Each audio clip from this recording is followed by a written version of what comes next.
Velocidade, aceleração e outras taxas de variação. Então, o nosso foco nessa aula aqui é trabalhar ainda aplicações, né? Só que um pouco diferente. A gente vai trabalhar um pouquinho, basicamente, de física aqui, né? E algumas outras taxas de variação. Então, a gente vai ver onde a derivada se encaixa nesse tipo de situação. Então, para isso, a gente vai precisar meio que montar o nosso probleminha de velocidade e aceleração.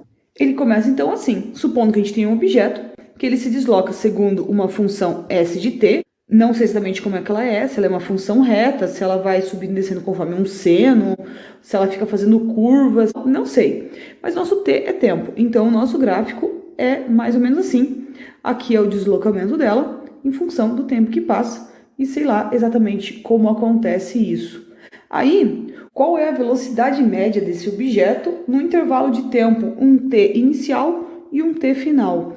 Bom, a gente já estudou que a velocidade média é a taxa de variação do nosso deslocamento dividido pela taxa de variação do nosso tempo. Ou seja, se nosso tempo inicial era esse, nosso tempo final era esse, então a gente vai ter que a velocidade média nesse intervalo é s de t final menos s de t inicial, dividido pelo t final menos o t inicial. E isso dá a velocidade média nesse tempo aqui, um tempo inicial e um tempo final. Mas e aquela ideia de instantâneo? Qual que é a velocidade num tal instante, certo? Repara que eu não conseguiria calcular se eu colocasse o t inicial e o t final juntos, porque a gente teria 0 sobre 0, certo? Mas a gente sempre pode escrever isso usando limite. Então, a gente teria a seguinte situação.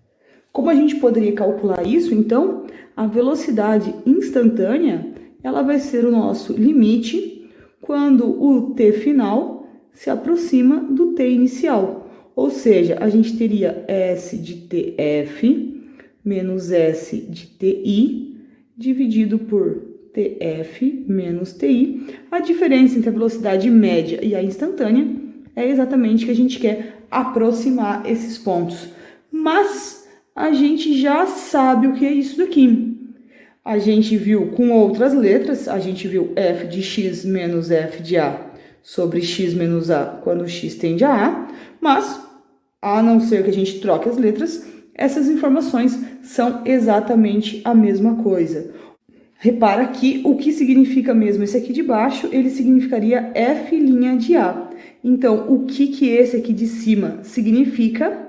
S', que é a nossa função, do ponto, que a gente pode pensar exatamente já no ponto t, porque a gente vai ter esses dois valores como sendo o mesmo, como é em função do tempo, a gente tem s de t. Em outras palavras, a nossa velocidade instantânea é dada pela derivada da função deslocamento em tal tempo que seja necessário. Velocidade instantânea na física, então, é uma derivada. E, continuando essa ideia, a gente poderia pensar sobre o que significa a aceleração. O que é mesmo aceleração? Sabendo que a aceleração é a taxa de variação de quem? Da velocidade num determinado tempo. Ou seja, a gente já sabe que a aceleração média é a taxa de variação da velocidade pela taxa de variação do tempo. Em outras palavras, se a gente tiver a mesma situação de tempo inicial e tempo final, a gente teria a seguinte situação, é a velocidade do tempo final menos a velocidade do tempo inicial, tempo final menos tempo inicial.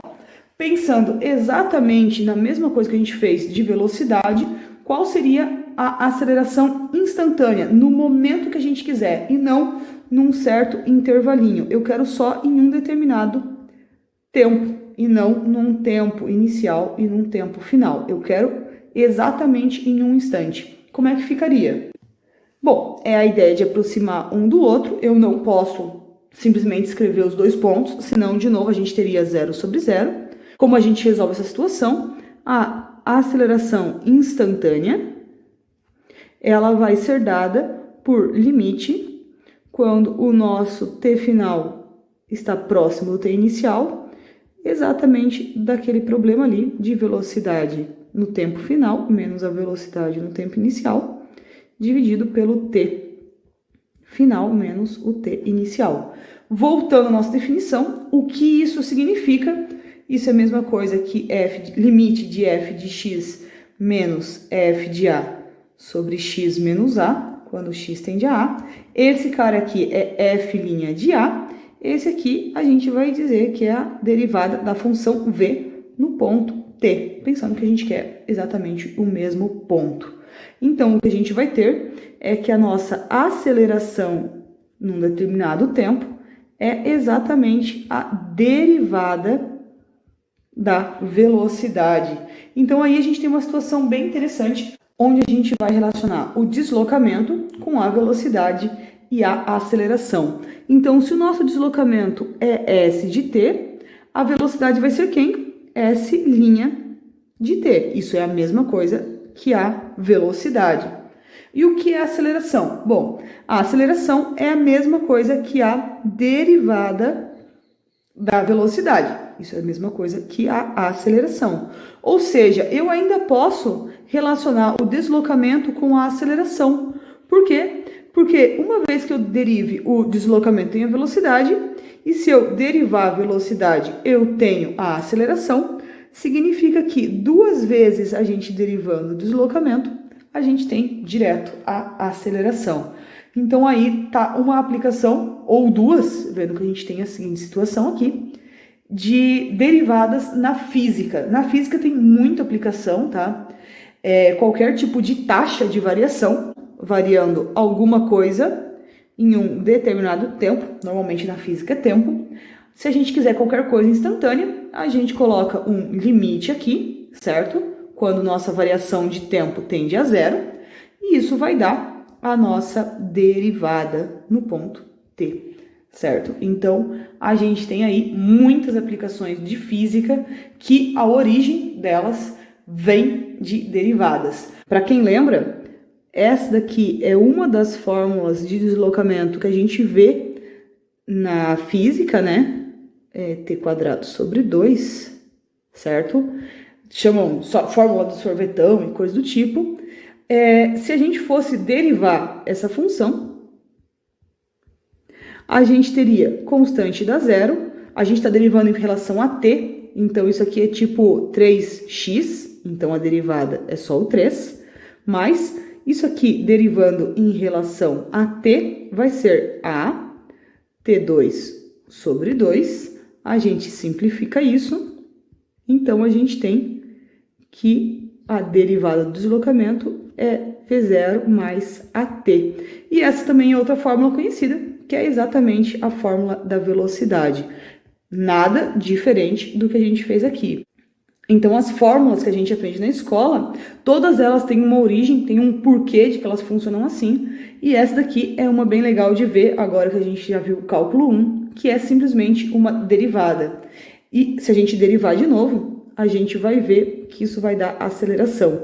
Então, essa fórmula aqui é para quando a gente tem aceleração constante. Então, a gente começa a encaixar várias coisas que a gente já estudou dentro do conteúdo de derivada, o que se torna uma coisa bem interessante. Lógico que as aplicações que a gente vê não são só na física, tá? Se vocês procurarem na biologia, a gente consegue aplicação da questão de taxa de crescimento instantâneo. Na química, a questão de reação instantânea. Na economia, é muito forte o uso de derivadas na questão de custo marginal, que ele é calculado também através de derivada. E, inclusive, em boatos, se a gente quisesse fazer a taxa de variação do espalhamento de um boato, a gente pode pensar em derivadas para isso. Então, fica aí a dica de vocês procurarem um pouco nesse livro aqui, do James Stewart, chama-se Cálculo 1, tá? Volume 1. Sempre o volume 1 trata de uma variável só, tá? Então, se vocês lerem a seção 3.7, lá tem bastante aplicação. Todas essas que eu falei e mais algumas, é bem interessante dar uma olhada, principalmente se a tua área é uma dessas daí, a gente já tem algumas coisas bem legais para ver.